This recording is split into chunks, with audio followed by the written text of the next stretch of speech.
tanda-tanda kiamat besar. Ada 11 yang disepakati tanda-tanda kiamat besar, sebagaimana disebutkan di dalam hadis riwayat Imam Muslim. Yang pertama adalah keluarnya Dajjal. Dan Dajjal ini diambil dari kata-kata Dajjala yang berarti kekacauan. Dan ini digunakan untuk nama seseorang yang memang akan dikeluarkan oleh Allah Azza wa Jal sebagai fitnah bagi kaum muslimin. Makanya kita dalam tahiyat membaca wa'udzubika min fitnatil masih dajjal, dan jauhkanlah kami dari fitnahnya masih dajjal. Nanti akan saya paparkan panjang lebar. Yang kedua adalah sementara Dajjal membuat kerusakan di muka bumi, maka akan keluar Mahdi, yang kata Nabi SAW akan keluar seseorang yang sama namaku, Muhammad bin Abdullah, akan sama paras wajah dan poster tubuhku, sama persis dengan Nabi SAW, alisnya, matanya, kulitnya, dan dari keturunanku, dari kota Madinah. Jadi kan sebagian ulama hadis mengatakan ini kemungkinan dari turunan Hasan radhiyallahu anhu, karena memang sekarang yang banyak di Madinah itu turunan Hasan radhiyallahu anhu. Maka dia akan keluar dan Allah mengubahnya dalam sehari semalam. Kemudian dia keluar dari Madinah ke Mekah, lalu dibayat dengan 300 orang, lalu kemudian mereka membentuk pasukan untuk mengejar Dajjal. Kemudian yang ketiga, pada saat itu, nanti akan saya jelaskan panjang lebar, ini garis umumnya dulu. Yang ketiga akan turun Nabi Isa alaihissalam. Pada saat pasukan Mahdi sudah sampai di masjid, ya, Menara Putih, dikatakan, dan subhanallah, masjid itu kata ulama hadis ada sekarang di Damaskus, di ibu kota Syria. Ada masjid yang disebutkan Menara Putih, dan Nabi SAW sebutkan dengan nama Menara Putih. Nanti mereka akan singgah sholat asar situ, lalu Isa alaihissalam turun. Kemudian setelah itu, setelah Isa alaihissalam ya, datang, turun, kemudian memerangi Dajjal, datang tanda-tanda hari kiamat. Yang keempat adalah Ya'juj wa Ma'juj, dua suku yang dari anak Adam diciptakan oleh Allah Subhanahu wa Ta'ala, tapi mereka berbeda dengan kita. Mereka sangat beringas, memakan semuanya, kala jengking, ular, hewan-hewan, jumlahnya banyak. Bahkan seseorang di antara mereka tahu kalau akan mati kalau seandainya sudah memiliki 1000 orang anak. Dan mereka akan membuat kerusakan, membunuh semua yang ditemui. Kafir, beriman, tidak ada urusan. Selain mereka akan dibunuh. Ini ada ciri-cirinya. Ya, ada ciri-ciri yang akan saya sebutkan nanti. Ringkas cerita, mereka akan buat kerusakan, dan Allahu a'lam berapa lama di situ.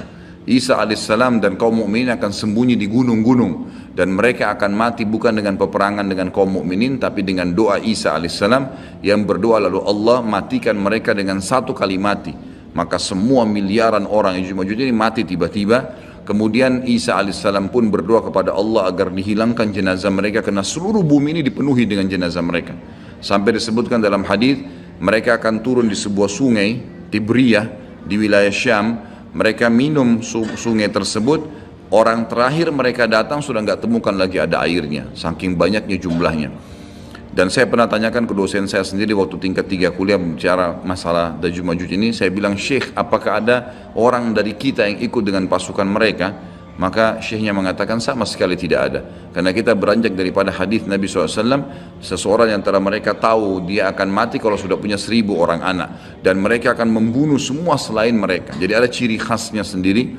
Kemudian setelah mereka mati pun Isa alaihissalam berdoa, lalu Allah SWT datangkan burung-burung yang besar dari arah barat yang mencengkram mereka satu-satu, lalu dibuang ke lautan ke arah timur. Kemudian Allah turunkan hujan yang membersihkan kotoran-kotoran mereka. Jadi sudah ada tanda-tanda kiamat pertama Dajjal, nanti akan saya ceritakan ceritanya. Kemudian ada Mahdi keluar dari Madinah, kemudian turunnya Isa alaihissalam, kemudian Ya'juj Ma'juj. Setelah berjalannya waktu, maka akan terjadi orang-orang kufur kembali kepada risalah langit. Setelah pada saat itu Isa alaihissalam sudah meninggal dunia, sudah mulai sebenarnya tentram, orang sudah mengenal Allah, tapi dengan berjalannya waktu manusia mulai lalai, mulai lagi kembali menyembah berhala, mereka lagi berbuat zina, mereka melakukan kekacauan. Maka keluar tanda-tanda kiamat besar yang kelima, yaitu keluarnya dabbah atau hewan melata. Yang hewan melata ini akan keluar dari tanah, berbentuk seperti hewan, tapi dia bisa berbicara, dan dia membawa cap yang dia mencap orang beriman dan orang kafir. Setiap kali mereka buat kesalahan, ya diingatkan oleh dabbah ini, kalau kamu sedang lalai dari jalan Allah, kembalilah.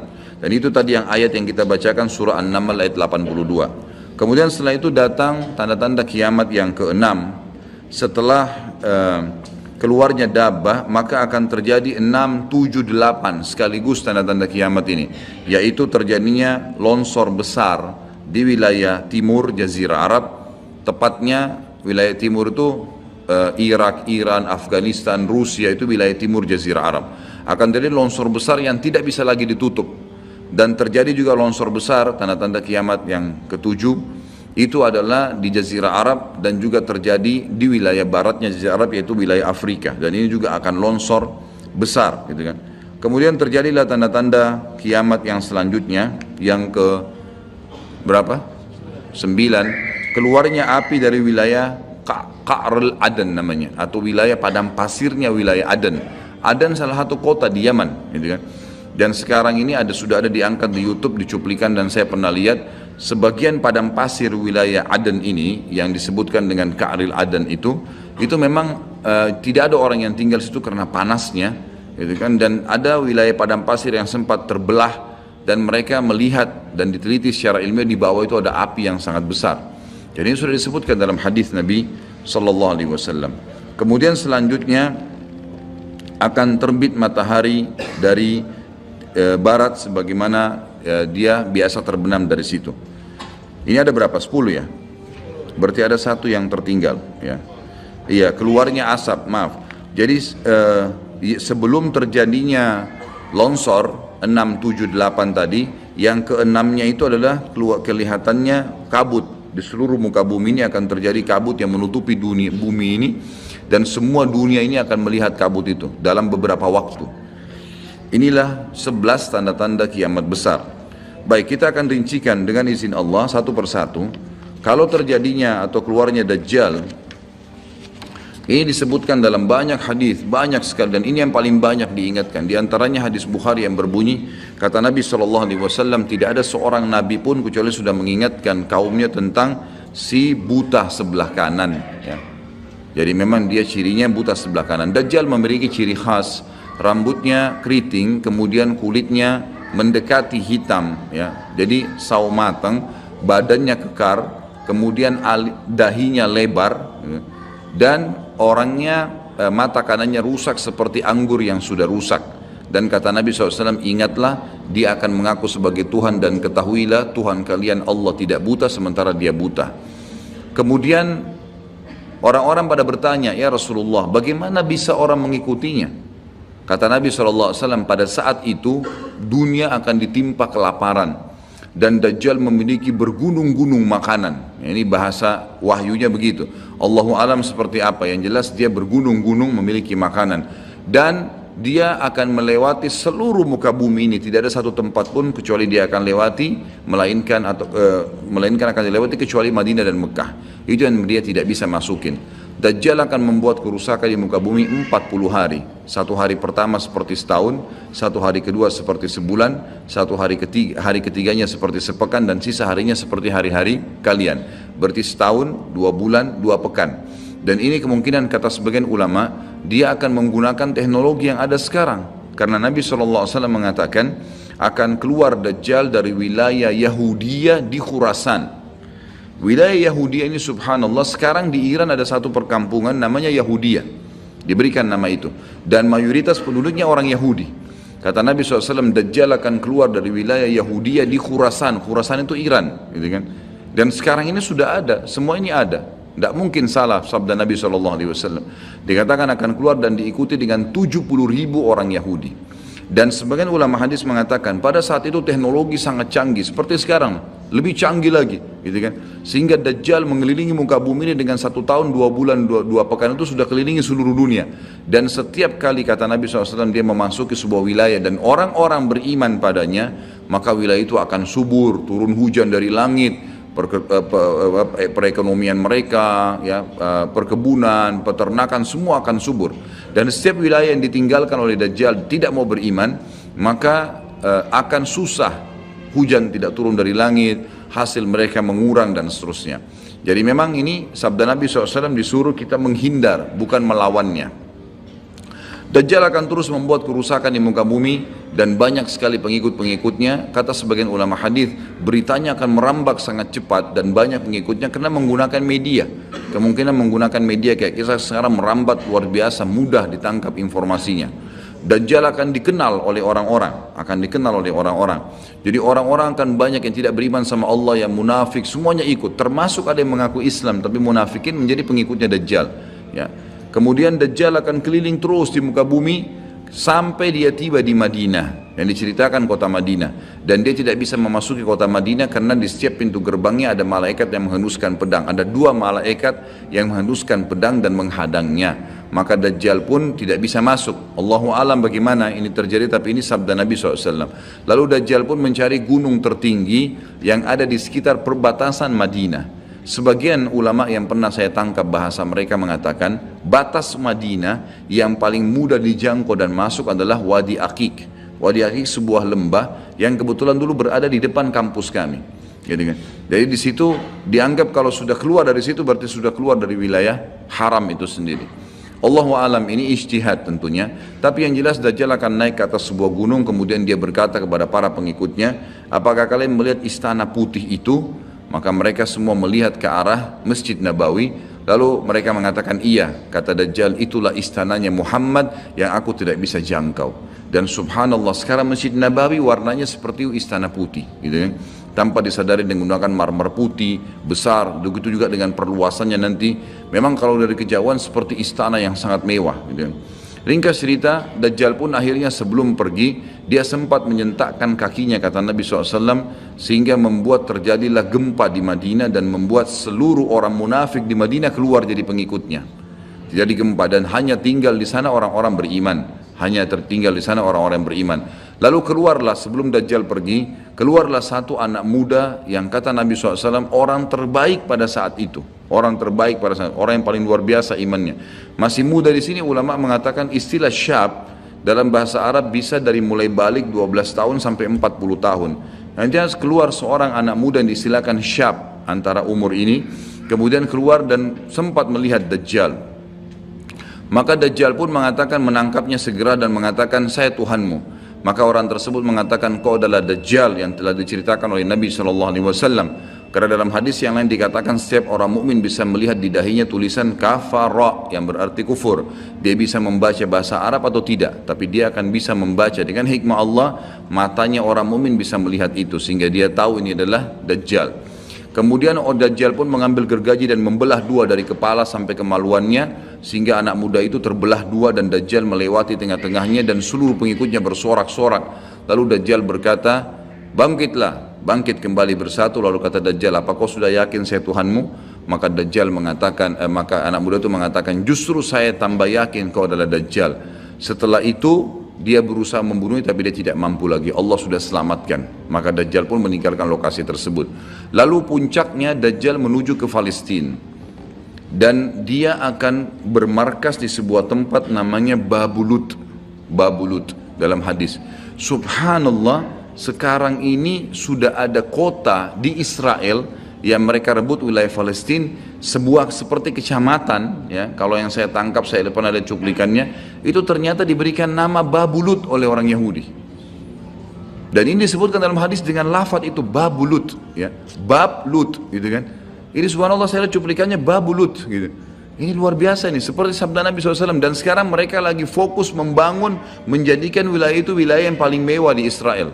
Subhanallah, gitu kan. Dajjal akan menuju ke sana, dan sementara dia menuju ke sana, setiap wilayah yang dia lewatin, salah satunya disebutkan dalam hadis Bukhari adalah dia akan melewatin satu wilayah yang sangat banyak masyarakatnya. Ya Allahu alam ini di mana? Apakah di wilayah Cina? Apakah di pokoknya masyarakat komunitasnya paling besar. Kita tahu sekarang Cina sama India ini tempat yang sangat luas.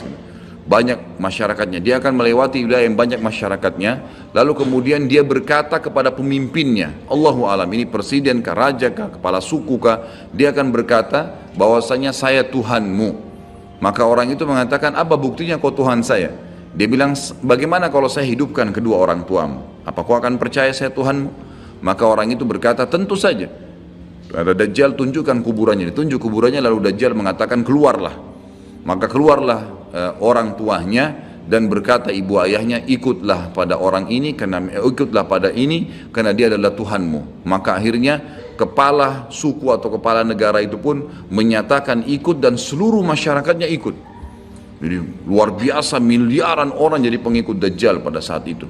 Maka Nabi SAW sudah membongkar buat kita itu, berkata apa? Itulah dua syaitan yang menjelma untuk menipu manusia. Dan itu puncak terakhir sekali sebelum Dajjal menuju ke Israel. Lalu kemudian dia menuju ke Palestina, tapi disebutkan Israel, dikatakan Palestina dalam hadis. Lalu menuju ke sebuah wilayah yang namanya Babulut tadi. Lalu Dajjal berpesta pora di sana dengan pengikut-pengikutnya, mentuhankan dia. Dia berikan makanan, kaya raya, segala macam dia bisa lakukan, fitnah gitu kan. Akhirnya keluarlah pada saat sementara dia berjalan ke Babulut dan tiba di Babulut, keluarlah di Madinah Mahdi. Dan Mahdi ini adalah keturunan Nabi SAW, tadi saya bilang keluar dari Madinah, kemudian Allah memperbaiki dia dalam sehari semalam. Kata sebagian ulama hadis, Allah berikan petunjuk sehingga dia menjadi baik langsung, gitu kan. Tadinya dia faham agama tapi belum diaplikasikan, sekarang dia langsung Allah SWT ubah menjadi orang yang saleh dalam sehari semalam. Lalu kemudian dia jalan, ada banyak riwayat yang menyebutkan ciri-cirinya. Di telapak tangannya ada seperti bekas ya, tanda lahir. Tapi yang jelas yang paling mendasar mirip dengan Nabi SAW, alisnya seperti busur panah, kulitnya putih, orangnya tinggi, besar, kekar, gitu kan. Dan tadi turunan Nabi SAW namanya Muhammad bin Abdullah.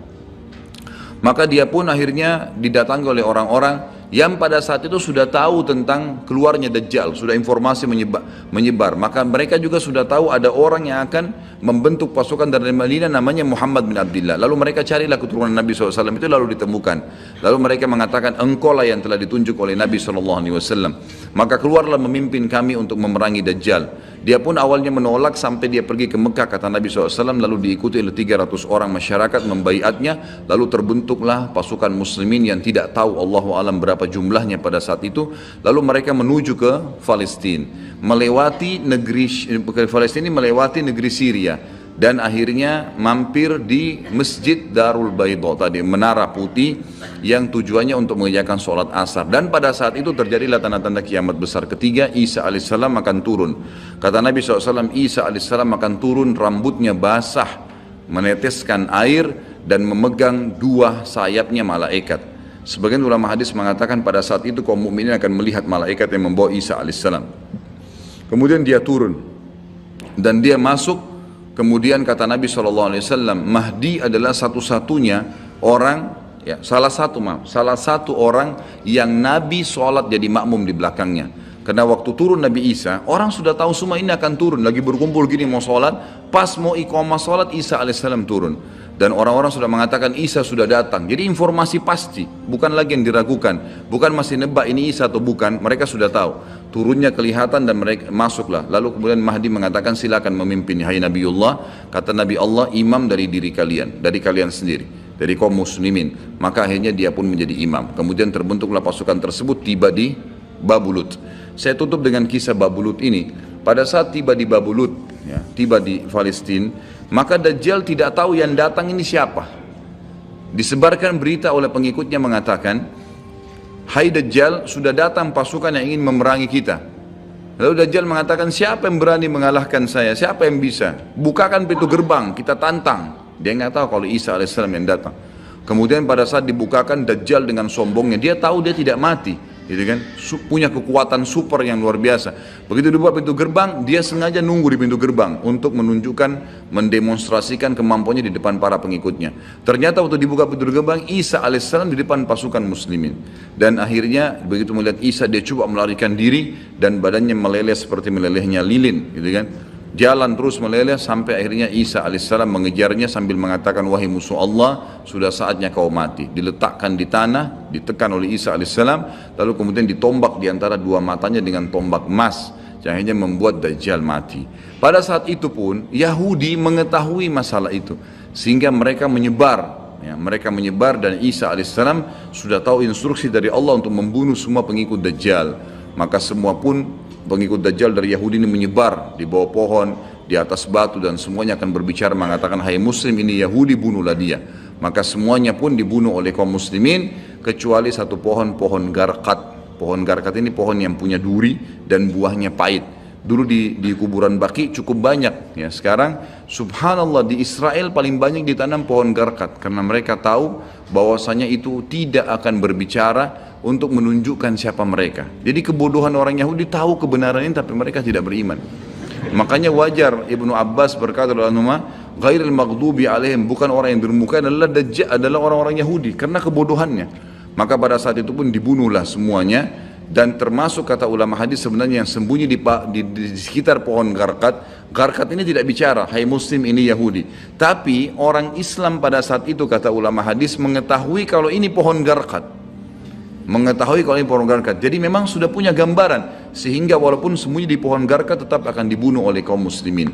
Karena orang-orang Yahudi tidak mengikrarkan syahadat. Mereka walaupun sudah tahu kebenaran, mereka memang tidak mau syahadat. Makanya Nabi SAW mengatakan, jangankan Isa AS, Nabi Muhammad SAW saja di zamannya, kata beliau kalau ada 12 orang dari Yahudi yang mengucapkan syahadat, beriman pada saya, maka seluruh Yahudi akan beriman. Saking sulitnya, 12 orang saya sudah cukup. Tapi pada saat itu pun sama, walaupun dibunuh mereka tidak mau beriman kepada Allah SWT. Ini juga terjadi pada saat terjadi pembunuhan suku Quraidah. Jadi pada saat itu Nabi SAW mengepung mereka, diberikan kesempatan untuk taubat. Mereka tidak mau, akhirnya mereka menganggap kalau dibunuh oleh Nabi SAW, dibunuh oleh kaum muslimin, mereka akan menuju ke surga, gitu kan. Jadi mereka pasrah dengan dibunuh, mereka anggap itu akan menuju ke surga. Dan ini kebodohan, ya, ini kebodohan. Maka pada saat itu selesailah urusan orang-orang Yahudi ini, dan Isa AS akan memimpin di muka bumi selama, ada riwayat mengatakan 7 tahun, ada yang mengatakan 40 tahun.